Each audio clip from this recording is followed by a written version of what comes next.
दोस्तों, एक बहुत ही गहरा प्रश्न है कि क्या परमात्मा जो हमसे करवाना चाहते हैं हम अपने ज़िंदगी में वही कर रहे हैं या कुछ और कर रहे हैं। सच तो यही है कि परमात्मा जो हमसे करवाना चाहते हैं उससे अलग हम कुछ कर ही नहीं पाएंगे। वो इस संसार में कोई इंसान ही नहीं है जो कुछ अलग करते। परमात्मा जो हमसे करवाना चाहते हैं हम वही करते हैं। इंसान को जहां लेके जाना चाहते हैं इंसान वहीं जाता है। बहुत पुरानी कहानी है कि एक राजा रात में सोया हुआ था, बहुत गहरी नींद में। उसके सपने में यमराज आए।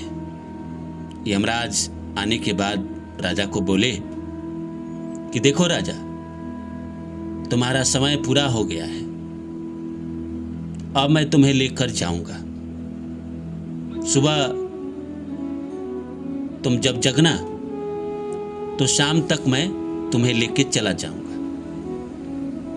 राजा घबराहट से उठ गए। उठने के बाद उन्होंने भोर में ही मीटिंग बुलाई।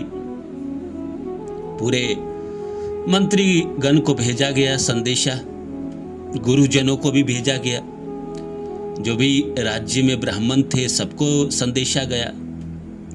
अब सुबह सुबह की बात थी, सबको आना पड़ा।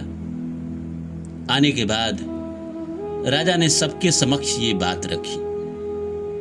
एक ब्राह्मण ने कहा कि राजा, कोई ना कोई संकट है इस राज्य पे और आपके ऊपर, तो इसीलिए आपको ये राज्य छोड़ देना चाहिए। ना आप इस राज्य में रहेंगे और ना संकट इस राज्य पे आएगा। आपको दूर कहीं चला जाना चाहिए ताकि ये संकट भी कट जाए और आप भी बच जाए, और फिर एक सप्ताह बाद आप वापस आ जाइएगा। राजा उनकी बातों से सहमत हुआ, बाकी लोगों की भी सहमति हुई। सबसे तेज घोड़ा बुलाया गया जो बहुत तेज दौड़ सकता हो, क्योंकि 14 कोस की धरती थी और राजा को पार करना था, अपना राज्य छोड़ना था शाम तक। राजा घोड़े पे बैठा और बिना रुके वो चलता रहा। दोपहर हो गई फिर भी वो न रुका। जो भी खाने पीने की चीजें थी राजा के पास थी, वो घोड़े पे बैठे बैठे ही खा लेता था, पी लेता था और दौड़ता रहा। अंत में शाम तक राजा को थकान आने लगी। तब तक वो अपने राज्य की सीमा को पार कर चुका था। एक खंडहर दिखाई दिया। राजा ने सोचा कि आज रात यहीं पे आराम कर लेते हैं, उसके बाद कल सुबह उठकर और दूर चले जाएंगे।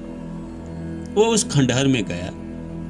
जाकर उसने घोड़े को बांधा और फिर आराम करने के लिए जैसे ही लेटा, सामने यमराज खड़ा थे। यमराज ने कहा कि मुझे बिलीव नहीं हो रहा है, मुझे विश्वास नहीं हो रहा है कि राजा तुम यहां आ गए, क्योंकि मुझे कहा गया था कि तुम्हें जाना है और राजा को लेकर आना है, उसके प्राण को लेकर आना है, उसकी आत्मा को लेकर आना है। लेकिन जगह वो खंडहर है, खंडहर से लेकर आना है। और मैं सोचूं कि इतना बड़ा राज्य छोड़कर कोई खंडहर में क्यों आएगा। मैंने सोचा कि मैं आता हूं इस खंडहर में, राजा यहां दिखाई नहीं देगा और मैं वापस चला जाऊंगा और कह दूंगा कि वहां राजा था ही नहीं। लेकिन किस्मत देखो, तुम यहां आ गए और अब मुझे तुम्हें लेकर जाना होगा। राजा समझ गया कि उसका समय पूरा हो गया है, और जब समय पूरा हो जाता है तो इंसान वहां पहुंच ही जाता है जहां उसको जाना है। तो इसी तरह जिंदगी है, हमें लगता है कि हम कर रहे हैं सब कुछ और हमसे करवाया जा रहा है। जो भी करवा रहा है ये सब परमात्मा ही करवा रहे हैं। हम कहीं जाते हैं, हमें अच्छे मौके मिल जाते हैं और हमें लगता है देखो मैं यहाँ आया और मुझे ये प्रोजेक्ट मिल गया, मुझे ये नौकरी मिल गई। हम कहीं जाते हैं और हमारा लाभ हो जाता है। ठीक उसी प्रकार हम जहाँ जाते हैं वहाँ हमारा नुकसान हो जाता है। तो लोग कहता है काल उसको घेर के लेके गया। जैसे एक छोटी सी और कहानी है कि एक हस्बैंड वाइफ सोए हुए थे, रात के 12 बज रहे थे। वाइफ की नींद टूट गई, उसको नींद ही नहीं आ रही थी। उसने हस्बैंड को जगाया और जगाने के बाद उसने कहा कि मुझे आइसक्रीम खाने का मन कर रहा है। हस्बैंड ने डांटा भी कि क्या तुम इस रात में आइसक्रीम खाने का इच्छा जता रही हो, सोने दो मुझे। तो उसने अपना नाटक रोना धोना चालू किया कि तुम तो मेरी बातें नहीं मानते हो, मुझे नींद नहीं आ रही है, ये हो रहा है वो हो रहा है, बेचैनी हो रही है, आइसक्रीम खाने का मन कर रहा है, तुम सुनते ही नहीं। वो बेचारा उठा, मुंह हाथ धोया और सड़क पार करके आइसक्रीम के दुकान पे गया। रात में खुला हुआ था।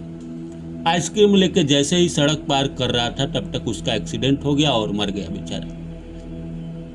तो इसी तरह काल भी हमें घेर लेता है जिंदगी में। अच्छा भी इसी तरह होता है, हम कहीं जाते हैं और वहाँ हमें कोई इंसान मिल जाता है और हमारा काम हो जाता है।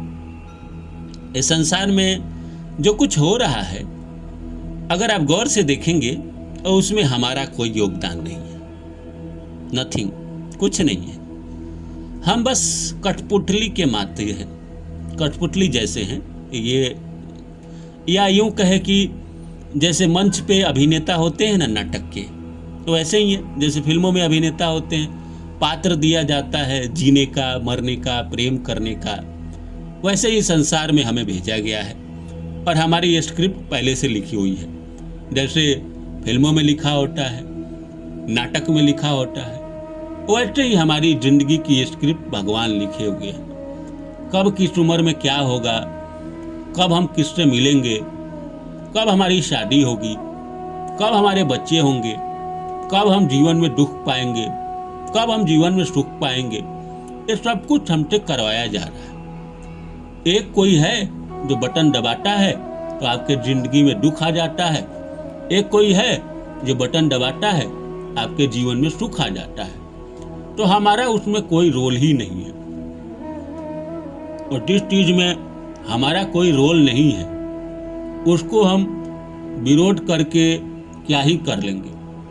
तो हमें हर सिचुएशन को एक्सेप्ट करना पड़ेगा। जीवन में ये मानना पड़ेगा कि हमारे जीवन में जो कुछ हो रहा है वो परमात्मा करवा रहे हैं हमसे, हम कुछ नहीं कर रहे हैं, हम बस निमित्त मात्र हैं। हमें जो कहा जाता है, जो हमारे स्क्रिप्ट में लिखा है हमारे चरित्र के बारे में, हम वैसा ही करते हैं। उम्मीद करता हूं कि ये वीडियो आप लोगों को अच्छा लगा होगा। मेरे चैनल को सब्सक्राइब कर दीजिएगा। मिलता हूं किसी और वीडियो में, तब तक के लिए नमस्कार।